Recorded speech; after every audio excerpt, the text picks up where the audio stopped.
there's big brains behind Soniqs. We know that there's a lot that goes into all of the minute steps, and by their word, their map pool is the reason they are where they are. So, Soniqs, now's the time to prove it. Border, the removal of Nook and Oster, that's pretty standard. Let's see what's next. Give the floor to the crowd. Mira. Also not too uncommon to see. It is an operator, of course, that we have seen been banned for majority of a year. I love this. I love it too. And also that one makes a lot of sense in this first map. Now, do not expect any of those crazy bans to come out straight away. If a problem starts to appear over this course of Border, probably the next map is going to be seeing somewhat more of a counter ban specific to those situations. Let's just say Monty, because we know how powerful Monty could have been in Clubhouse. I mean, he brings a level. He brings a big level, yeah. He brings something different to the approach here. Border, I think, as the weirdest way of putting it, with how the map structures itself, with how aggressive it can be, it's almost like the TDM warm-up for what I think is going to be more slower, steadier club. A little bit more of that embanked with some of that fire. I don't know, I feel like this is going to get scrappy. We definitely have the most explosive map as the very first, and you know, it can only end up well, let's say it like that. Soniqs, they start off on the defense. It is going to be bathroom tellers first. Lots of the hatches are being reinforced here. They do not want to give BDS a way in, or at least make them work for it. And if you look over to the right-hand side of your screen, currently there is going to be no heart breach. Actually, there is going to be ace on the board, so 2 of those cells could be used to open up a hatch, but that's not going to be ideal. Instead, I believe Leak Effect might be bringing the heart breach gadgets. No, also not the case. So, gonna have to make a decision here. Are we going to open up hatches or the wall?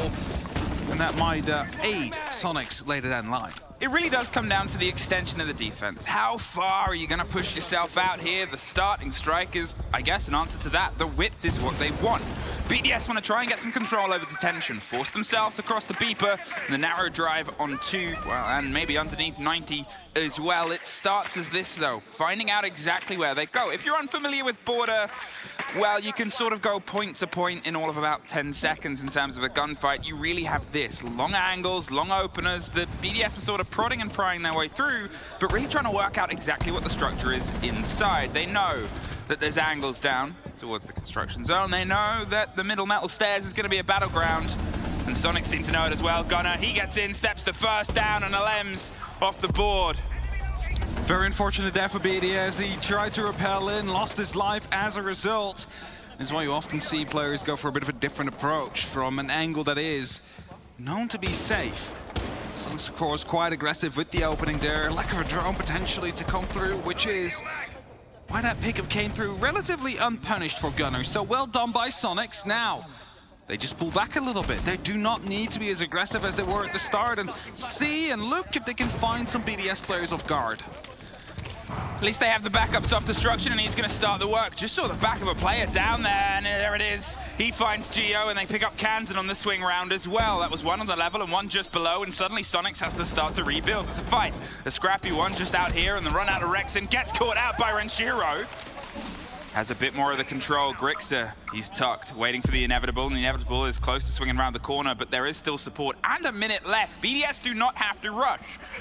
Grixer is the man that has to. There is the fight. It's over the top of the shield. It's over both sides of it.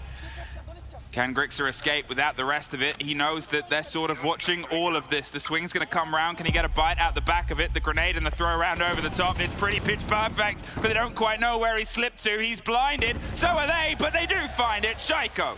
Well done by BDS there. They knew the player was still going to be out there. They held his exit route and knew that they had the opportunity to isolate and take him down. Leaving only up to Gunner, the man who had the opening kill of the series.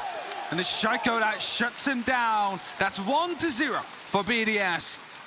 And this is kind of a team we have seen between them more often, even when it, you know, doesn't start out great for BDS, or even when they do not quite get the effect they want strategically. You have Leakafak and Shaiko that suddenly just pull the trigger, suddenly the favor is back in their own hands, and they will work it from there. So that is something that Soniqs needs to be very aware of as they process through this game. One of the things about BDS that sort of sets them apart from a lot of the counterparts currently inside EU is they just keep thriving on the attack. They get a little bit chaotic, a little bit aggressive, and they keep that pressure hot. That was the response. Obviously, they lose Lems as that opener. They cannot get the refrag. He drops and hits the rotate. You're not going to be able to get that without probably throwing yourself into his firing line. But instead, they're still applying the pressure elsewhere. They're making sure that they don't suddenly succumb to a problem that BDS used to have, which is slowing down. They get the 2 kills, 2 different places in the map, and then keep that pressure going.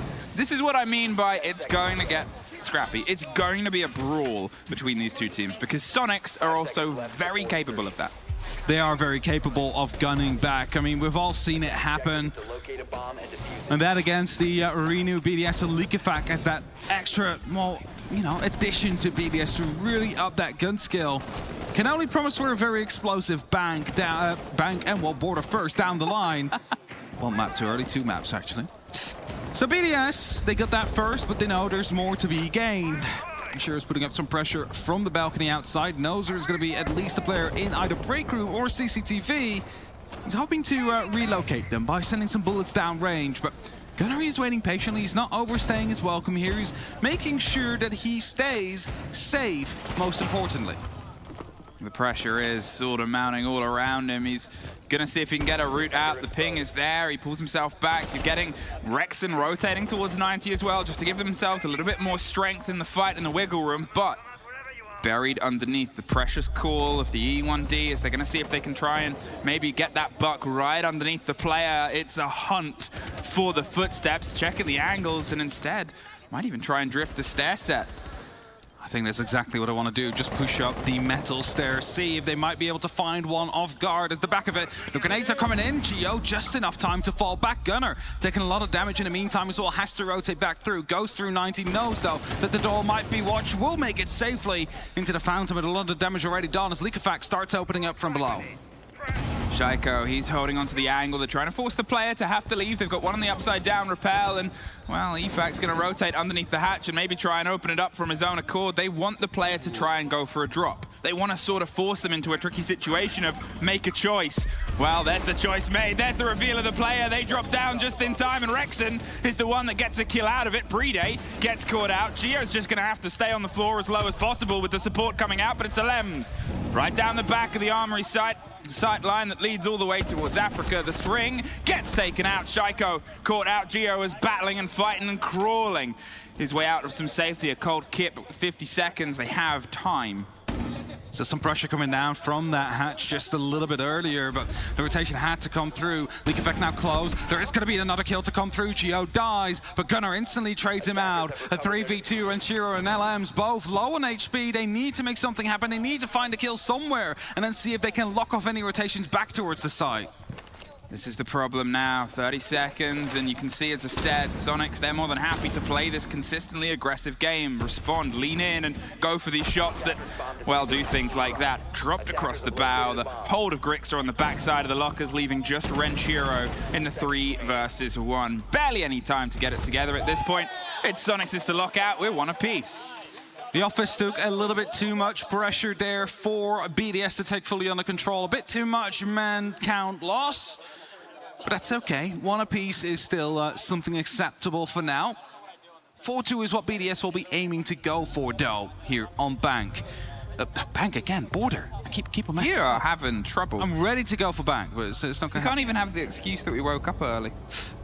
Was it the excitement at meeting Bikini Bodhi? He just joined me at my table and wow. Like, hello, Hap. It's like, I specifically said I didn't want to meet you today. And it's a joke. This hello, I had a good chat. Either way, 1-1. And as we go through the castle now on the board here for Gio, it's going to be closing off that detention area. So wanting to make sure there's no, well, you know, sneaky buck just coming through, seeing if he can pick a player up freely. As I say that the replay comes in. Sledge in that matter. The Amaru's also on the board for Shaiko, so this might indicate a quick push to come through, but, you know, we are playing onto that ground floor, so only real way you want to be able to use that is to take some quick floor control. Maybe as soon as they want to go for a bit of a push onto the B side, Shaiko could be the distracting factor going from the sandwich window.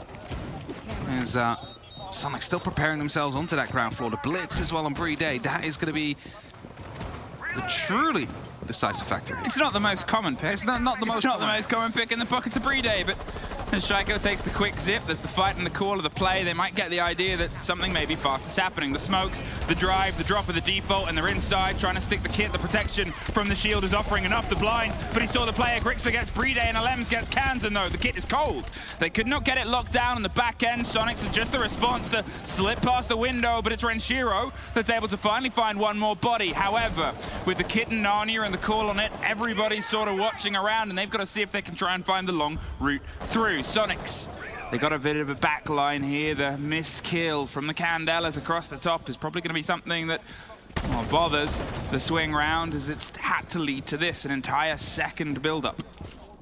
I think that dealt an unnecessary amount of damage towards Shaiko. Now gets taken out by that spray from Gunnar. Puts us back to a 3-3 situation. But there's two players up on the top floor. Grixer is the only one that actually finds himself up in that ground floor. But they do manage to take him down in some way or another. There is an opportunity to actually pick up that kit, find yourself a bit of a safe haven to go for that plant, and hope for the best as you go. Liquefact, small amount of damage taken there as he hoped to put some pressure down from Tellers. Luckily for Liquefact, the MPX is a P shooter, so going through 2 levels of soft and just to spray at the body isn't going to do too much, but it's still an awareness, and it still puts a bit of fear on is how aware are they of my play? Was that just a bit of a Hail Mary shot that almost connected or not?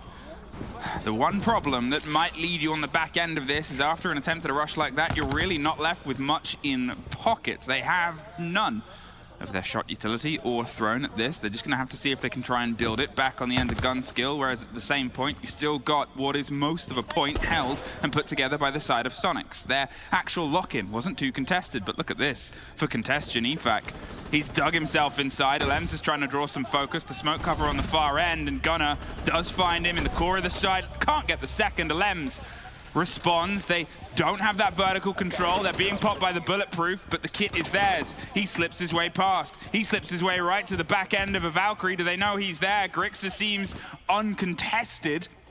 Out of this moment, they're trying to find that last loose player. Verticality still there, the pings are coming through as well as the plants being attempted here by Alems. Ensure your pressure, your control needs to be up on point, which it is. He finds the kill, and now it's a 1-on-2 post plan. 45 seconds on the clock. A field rush might actually lead to a bit of success. Well, the first fight is Alems's, so it has. They took their time and found some pace and found themselves the plant and the success at the end of the round. We've taken a photo with that Cyclops flag. We have, yes. They would have loved it. If there's any team that will be into such kind of weird jokes, it is definitely Cyclops and it's definitely Anaton. Bathroom Tellers. So where we'll go back to, find ourselves with the second attempt here. It was the opening round for BDS, and it was BDS's opening round. Even though the kill went away from them at the beginning, they seemed to restructure themselves better on the build at the back of it. They found a little bit more of a connection in terms of just pushing, in terms of prodding. That was a different approach. If you go for a rush, you've kind of got to change to plan B, and plan B is the opposite end. Yeah, that's playing very passively, like cutting down the angles one by one whilst hoping that the opposing team is going to be making some mistakes, which they did to some extent. Able to play onto the contact there, and Valkyrie not able to instantly swing on the back of the information coming from the camera. These kind of small things, they lead to kills just going away from you. Your opposing team being able to get themselves back into the round. Now, fun fact is that so far every single opening kill has been made by a Soniqs player. Yes, there has been trades here and there. BDS, they kind of have that habit of getting one behind. But still managing to win the game, the round is definitely showing their grit. But it also means that as soon as they do start getting the opening kills consistently, we might find ourselves a bit of a troublesome situation for Soniqs. As you said, a 4-2 is what they're trying to find. A 4-2 is what they're trying to look towards, and, well, this is what they have to start building against that. They've got to make sure that they cement this, the one that they pulled off before. If they end up losing the same site twice in a row, okay. If they hit the tertiary, then that's a little bit of a nightmare. It's definitely a nightmare. Shaka tried to, I believe, just bounce it off into the serial laser gate there, but failed, so that's a PC utility wasted. Actually doesn't have a grenade left. I don't think he wanted to just stand out in the open due to the fact that, of course, there is a player potentially playing behind the shield. So BDS, they've lost some early utility, but, you know, not an opening kill, and that means there is still a good opportunity for them to make sure they have the upper hand. Rotation made into the lobby. I'm not sure if that was an S charge. I can assume it might be from League Effect. As the drones are rolling through, the RC Retiros are coming in as well. They might be trying to find the player on the corner soon. The drone definitely gives that call out from Kansan though. There it is, the drop round, the rotate off. They're not trying to stretch themselves as deep, but it's a different take from BDS. Instead, the focus has been pretty much entirely onto Office. Now's the swing round from Likafak. He's going to see if he can try and, I guess, pull on the back of that. Maybe they hoped all of the focus had gone to Office and an Ash Strike on the back end could do some damage, but he's not quite fully confident, as it doesn't seem the rest of BDS is. They slip their way through into the big, vast seating area that always has the concern of being caught and watched from the opposite end. Without the verticality, it's a bit of a danger, but it's also this, the white swing that might come against them, and it does. EFAC suffers a bit, but he wins it out. Geometrics. He's gone, he's off the board. That's the fight with the castle over the top. Soniqs, they're going for a rebuild. Just gets the scrap onto one. Cannot get the connection on the second, but it's more than enough to at least slow this and allow Soniqs to build and drive themselves back into the site. It's a fight, and Rexon is going to take out the swing there. They've regained control of the Middle Eastern stairs. Need to be more aggressive, and that's exactly what Soniqs is putting up right now. Likafak finds one, but not the second. Leaves it only up to him. And now it is that 3v1 situation. BDS finds themselves 2 men down. There is going to be sprays coming in from above, but also horizontally on the actual site. The Fuser could be recovered, but again, it's going to be that crossfire coming through, finds the kill. And we keep it equal here. On border, 2-2. And now, again, BDS, they were looking for that 4-2 split. A 3-3 could still be acceptable, but that kind of raises the pressure upon them now. It does. It sort of puts a little bit of a flag down here of Sonic saying we're keeping pace with you. And in the second half, we've got our attacks. And, well, on border, pretty good with those, as is a lot of teams. It's that, you know, the double-edged sword, I suppose, of starting in the first game on your attacks on this map is you've got to warm up into the game. You have to do that anyway, but you also warm up into a series. Being the lead on an aggressive map as the aggressors, it can work against you. And Soniqs, they're working into it as well. It's obvious. You compare how much they were leaning in that round to the earlier ones, they are stepping back in. They're starting to piece the same game together, which is only going to help them when they get onto the second half of this showdown. Armory lockers.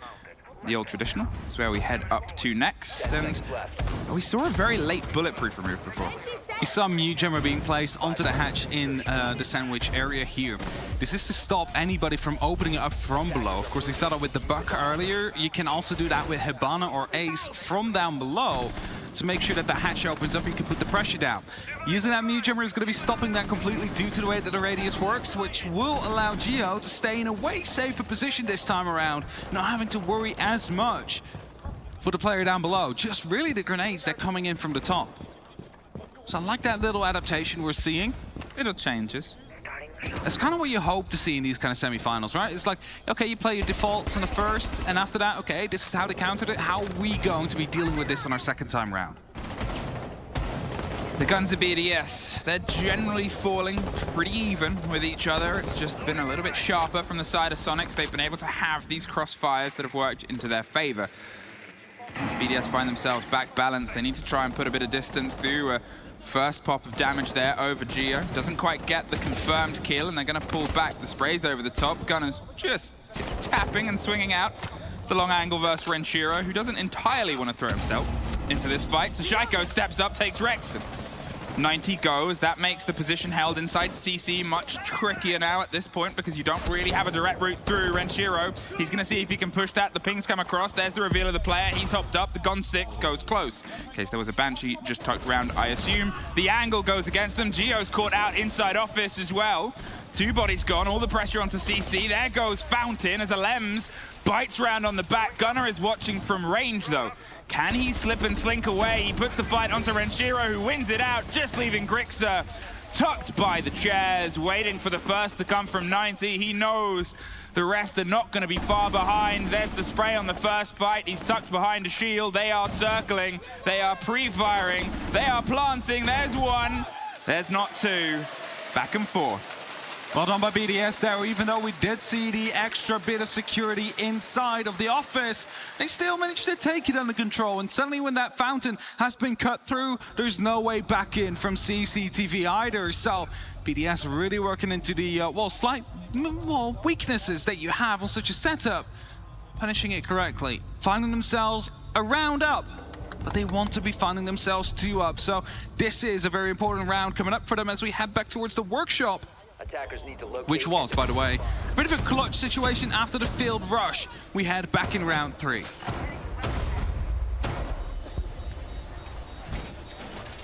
Soniqs, can you match the pace that you've been able to put down quickly so far? Quickly, talking of, doesn't seem to be the MO. Even though this was a 1 round by BDS last time, the rush was a failure. Yeah. Let's not mix that up, and as you can see, they're actually putting down softs. This is what you talked about with Soniqs before. They adapt, they overcome, they try to evolve as the game goes on. They take those little reads. There's a lot of intelligence built around those small minor adaptations of, well, if we put a soft here, that, I mean, sure, we stop the plant, but now it means that we would instantly be able to stop it before they even truly get the connection. That's it, right? And that's what you want to see, that's what you like to see. So I'm enjoying the Soniqs gameplay so far as they are on the defense for 1 more round. Opening up some verticalities as well up above. This is all quite default, something you will basically do in your ranked games as well to stop anybody from the jump in and plant opportunity. And that forces the attacking team to take control of that top floor, at least the armory side of things, so they have the opportunity to go for a plant later down the line, because as soon or as long as a player is on that half wall, you're not going to be finding success, and they get back picked up as he wanted to open up with the skeleton key. I mean, it was such a risk leading in. Sure, you got a shotgun in your pocket, but they're holding that small angle. It's open right up. You sort of have to be the first to start firing in that situation, at least just to shake up the aim and the angle of the other. The longer you leave it, regardless of whether you're going for that surprise strike or not, if they have that extra split second to ADS through the beams, you're in the trickier engagement. Rexon, he's tucked inside Fountain. Alems wants to go for a swing, but that's being watched as well. Renshiro, he's tucked on close around break room. Whether they know he's in there or not, this is going to be the first engagement. The width, and nothing was rewarded from it. He's in a good position, though, to find one as Shaiko just walks in. It's a double kill as he just flicks around and finds Alems. He was fully aware of where these attackers were coming from. And now it's only 2 players left on BDS, Brede and Renshiro in a 2v5. They will find the first as Rexon gets taken down. At this point, they're just going to start to pull themselves away. They know there's still so much work left to do, and we saw it there. Gunner, he's not going to risk the engagement. Tux is being chased. The rotate round to his right. I don't think they truly know. Doesn't matter. Grix is there on the back end. This is that Soniqs gameplay we talked about. They swarm. They make sure that there's these multiple different angles and support structures in place. They sort of bait you into these engagements and say, ha ha ha, there was 2 of us. That is how you're supposed to play. You're supposed to be playing either on contact or set up some crossfires to make sure that you get that trade game going for you. And even better, make sure you do not even lose anybody in those engagements. So, well done. That's why you would like to, you know, have them keep up. And I've talked about BDS before, and I think they made some minor mistakes over the games against Wolves yesterday. You're starting to see some of them still being around here, so hope that they can change that up when they go over to the defense. Again, like Shaka just pushing in there was no real drone to lead him in. They were shot out earlier, so you could have expected someone to be out there as small hole made into the passport check. He's going to be putting Brede under some pressure, but he's not really being pressured too hard yet. Time's about to be ticking down, and they know that on Soniqs. They know where he is. There's 3 players I just saw swarming. They want to try and get that cemented on the end. He's going to pull out of his pistol and see if he can go down fighting, and he does go down. 3-3, an even half here on the start of Border. Soniqs, they keep the fire on. Can they make sure that carries over here onto their attacks? That's it. BDS going over to the defense now. Luckily, Border, for Soniqs that is, luckily Border is slightly attack favored overall. Quickly pulling up the stats for these. Give me them numbers. Well, okay, so far over the major, 54% defensive win rate, so it is pretty much even here. But if you looked at the attacking win rate, I believe Fresh mentioned it before, 67% for both of them on this map. So that gives Soniqs a bit of an advantage here. Let's see if they can press it. Armory, top floor first. Unlike the bathroom hold we saw from Soniqs. Just quickly checking for the setup that they're doing, but there's nothing really that's out of the ordinary. Normal angles being set up, a bit of an extension towards CCTV, but also, you know, those long angles to be challenging the balconies. 10 seconds to go. Okay, BDS. There's been some hesitant moments from the team so far, and this was sort of one of the conversations that I praised them earlier on in this game. You got to make sure that it stays up on a map like this. It's probably one of the most aggressive defenses you can take. And we've seen, I guess, Soniqs play defense on attack in some of their qualifying games on Theme Park. Very different setup, but very funny. Soniqs now taking it slowly, do not need to get in quickly. Make sure they use their drones well. 9 still left on the board, and that is, of course, due to the fact that Twitch doesn't carry a second usual drone. So 9 means that every single drone is still up. So the 2 extra coming through. Gemini replicator taken out, so not really getting the information Rexon wanted, but at least that there is someone downstairs able to put pressure down upon them on the main door.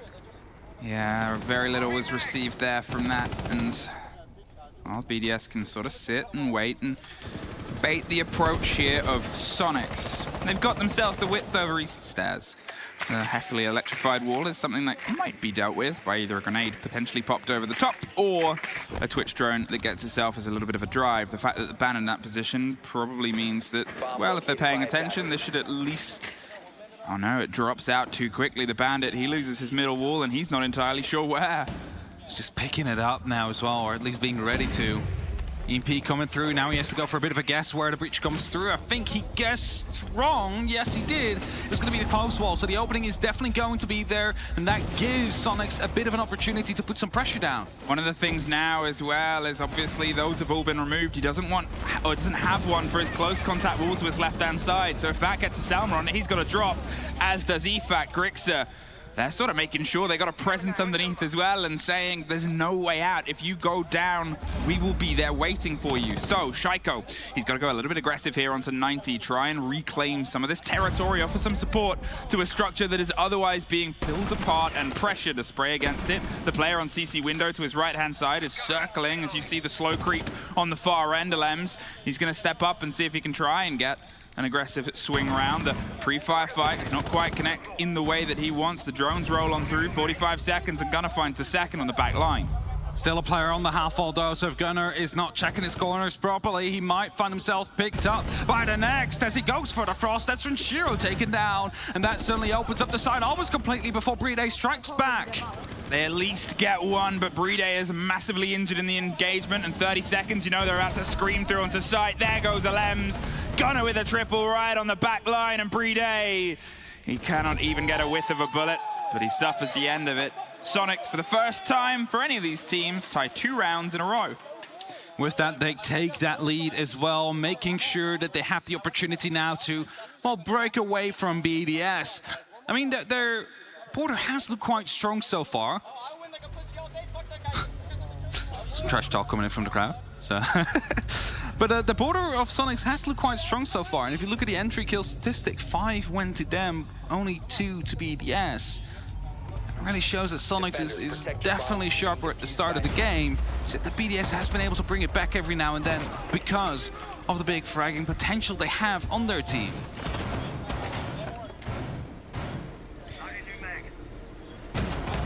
BDS, not to put a little thing in the water.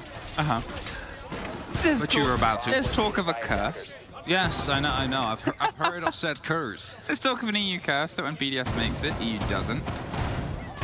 Yeah, when BDS makes it to a major, EU loses it.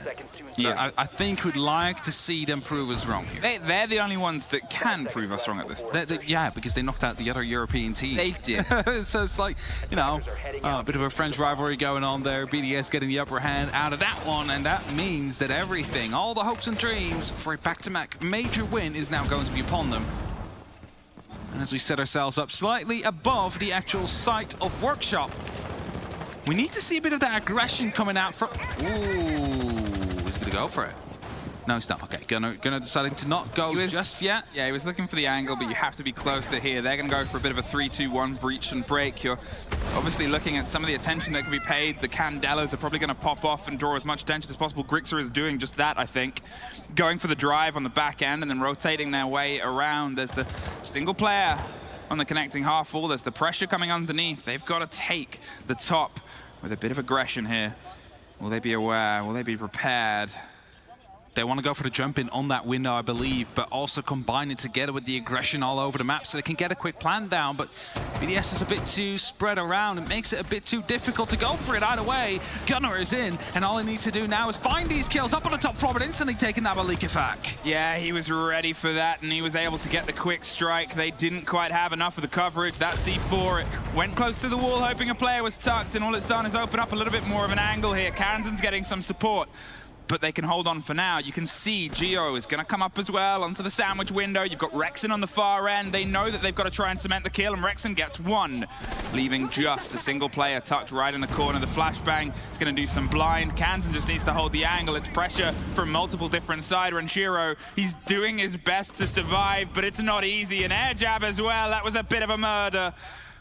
They're able to pull back the body balance. Alems is tempted with a bit of a strike back. He's hoping he goes uncontested, but for now, Soniqs, they've got eyes on the site.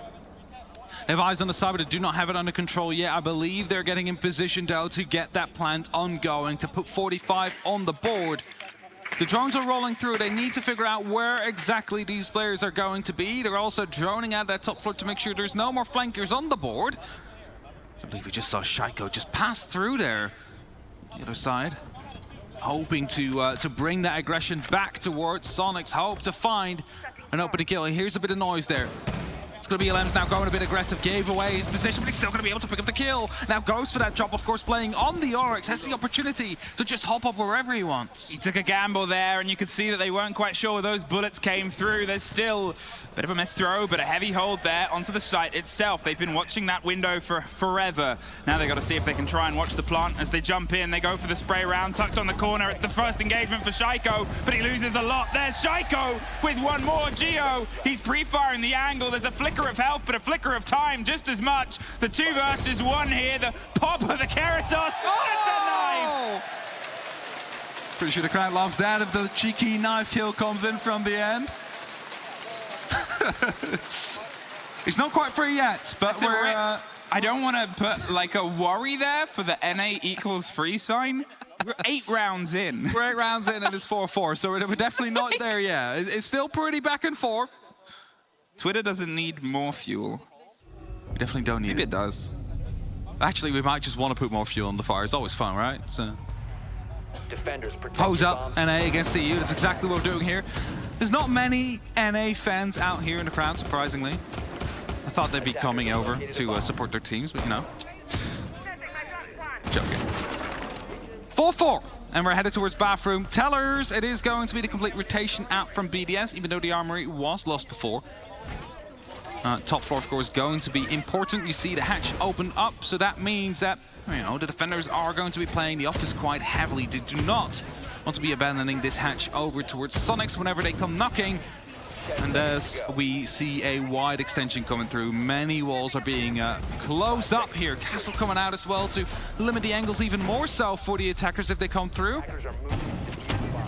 Luckily, though, they have Kansan on that sledge, so, you know, shouldn't be too much of an issue playing against the Castle. BDS, you were on the front foot based solely on the round trades, but now you got to make sure that you can do what seemed almost impossible in the first half and tie 2 together. You can see Soniqs, they set themselves up. They hold angles for an exceptionally long time. It kind of punished them in the previous round. They were hoping that, I guess, a BDS player might get a little bit too, maybe nervous, maybe overconfident. Either way, punished on the swing, but it wasn't really handed to them. They were more than happy to sort of sit in the 2 versus 4 situation and try and bite and fight their way back. Grixer, he's putting the pressure down towards the big vast seating area with Geo on the 2nd story, and Gunnar instantly in towards 90. They know either side's electrified. but that gives them this, a route through. The beepers will give some of the audio, whether it gets picked up or not will be the response. You can see Ranchiro's got the shield, but he's got an angle, the hot drone around his feet. Will they have an awareness? Are they swinging for it? There it is though, Soniqs, they're able to just get the cement, but the fire comes, Shaiko gets the trade, Shaiko gets the second, and he's just gonna get out of there. He knows that they are so warming. Ranchero staying alive way longer than he should have there and allowing Shaiko to come in for that support, pick up 2 and make sure that they are still going to be in the lead of this round. The top floor though has been abandoned. Soniqs will have that under control. They can use that however they wish. Most likely will start from the hatch, try and get some view down into that bathroom. This Grixer is still wanting to look around right here, use his drone to take out some utilities, but also feed the information. This BDS that all they need to do is just waste a lot more time. 70 seconds left on that clock, but they have that extra man advantage. What can you do now, Soniqs? You're on the back foot in terms of the body count. It's not a situation, to be honest, we've seen you in too often. So, now's that test of all that rotations, the ability to adapt as a round goes on. We talked about being a strong suit. The ping's on the first player. Grixer wants to go for the swing fight and takes it very easily. Alems caught out, did not know he was on that yellow ping, and that brings us back to an even balance. They drop inside the site. They're trying to get the kit tucked around onto a corner, and Gio's gonna see if he can find the plant. Kansan's watching the rotate. I don't think BDS know. They gotta try and make a move now and put the pressure on. It's a post-plant situation. Grixer takes the head off of Bride. Shaiko's trying to fight his way and finds his third. There's a retake attempt over on the top floor. Shaiko's gonna see if he can lock out the middle. This is gonna be a very loud swing, and that was easy to pick up. Based on that old-fashioned siege timing, Shaiko, he's gonna move back into the space. There's one. He's not on for the ace! Oh, I thought he was caught out there for a second. He's gonna bite back. You're looking at 20 seconds. He's gotta see if he can find the fight, and then the kid itself. They've got the vertical. He does not have much time. Pre-fires the angle, 11 seconds. The hop through, they're on the hatch. He's looking for the fight. He is out of time. And he almost pulled it out. One more bullet and he would have had that ace and a clutch right afterwards, but Soniqs, they continue making sure that there is no 2 in a row coming out from BDS. Leading by that 1 round, and now 1 round away from reaching that point, which is what they're aiming for. Just to get that first one underneath their belts. Up the pressure even more so on BDS. And now a site that we haven't seen quite often. It's customs. And it's not completely unplayed. It definitely does get played. But it is by far the site that gets played the least. And from quickly checking so far, it has been played during the major a total of 2 times. So this is the 3rd. And with this, the top floor, CCTV and break, they will be quite important because that is the direct verticality towards the site out here. It is up to BDS to decide whether or not they want to take that under control or if they're going to be more horizontally based. Now what you see is the opening that has been made in the armory wall. It's there to at least put a bit of pressure down upon the balcony if they are indeed trying to, you know, jump through the window from CCTV, for example. But with the hatch opened up, I cannot think, but you know, BDS having to have someone up on that top floor.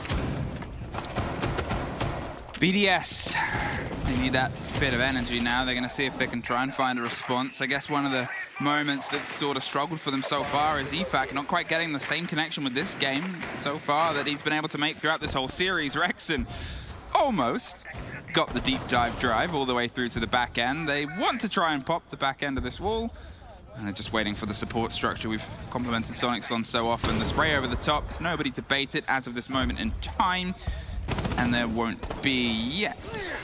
There's another impact available. He's going to go for it, but it's the upside down repel from Rexon that will shut him down. And I believe that the wall has been opened up, so that's just basically, you know, hitting 2 birds with 1 stone. Trying to open up, you get the breach, you get the kill, and that's going to be a massive advantage for Soniqs very early on here.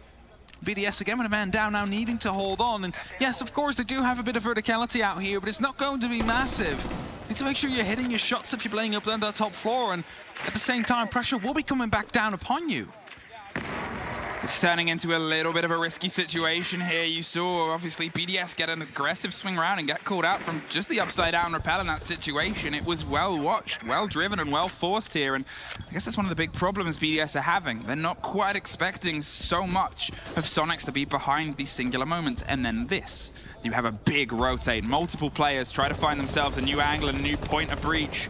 They're really structuring themselves heavily with the idea of the trade game, with the idea of Border offering itself a lot of this quick-paced potential aggression. Kansan has the route through and is going to offer it, but Gunnar finds a Lems in the meantime on the far end, and Efak, he's sort of watching, waiting for something to happen, but nobody is interested.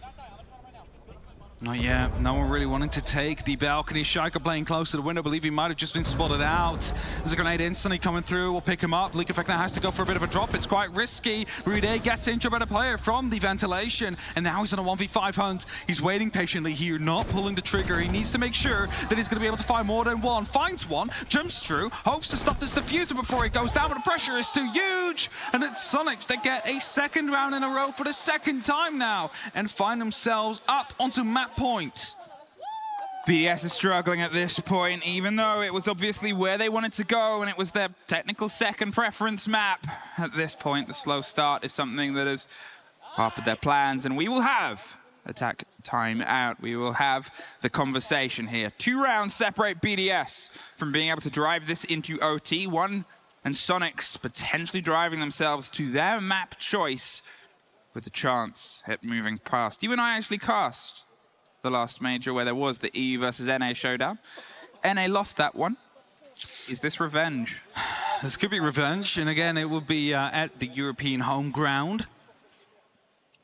So, you know, for R6, or for the fans, you know, for the European fans, I hope not, but it is good to see Soniqs with such big of a rebuild, because they did have quite a bit of a rebuild coming in there. To actually show up as strong as they have over the course of this major. They had a poor start to the group stages, and now they're one of the favorites to be able to win it. So all we can do is commend that roster and commend the behind-the-scenes staff that put this all together and made sure that they are here as prepared as they are. Coming up against the French powerhouse, who again failed to bend the knee to Wolves. That was it. In taking down Wolves, they took that final bit of the torch, and now it's their job to see if they can run it to the end. The stress of knowing that their whole region is watching at home. I don't know if you feel that really, right? I mean, yes, you know, you're the only NA team left, but I think they'll be more worried about, semis that we, you know, we're going through, we're trying to make it here. I think there's a lot of NA versus EU beef. There's also a lot of I think there is a lot of these two regions are dedicated to trying to one-up each other. Not even in just the game. Just in everything.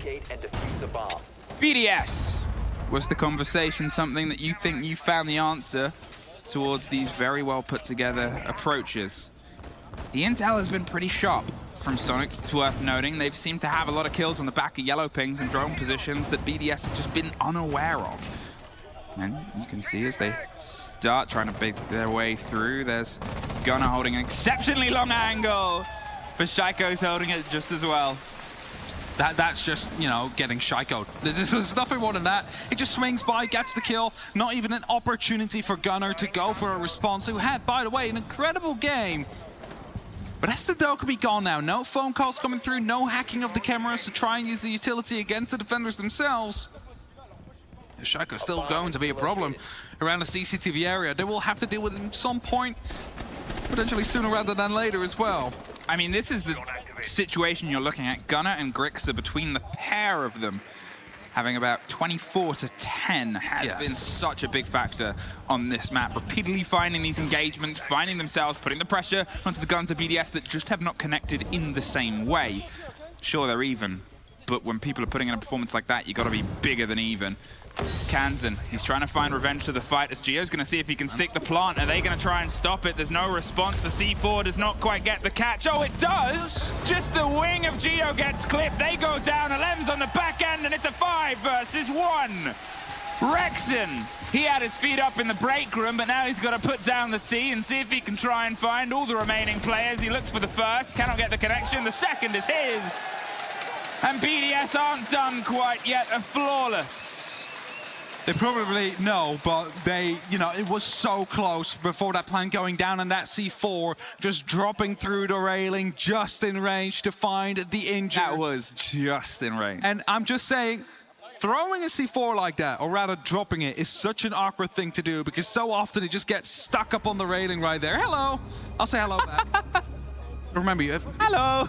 He asked me, do you still remember me? And it's like, yes, because it's like the hat, we've seen it in Berlin. The guy that wears the cowboy hat. Yeah, it's not hard to miss. Not easy to forget. But we're heading back towards the bathroom and tellers area. BDS just a single round away of making it even and forcing us to go to overtime. And of course, they want to make sure they pick up this first map. And again, due to the fact that it's playoffs, it doesn't matter if you go overtime. As long as you get that map win in the end, that's all that counts. And if we do go to overtime, this is only going to be proving how even these two teams are. I mean, how creative a after series this might become. yesterday, how we had a lot of 2-0s, Yeah.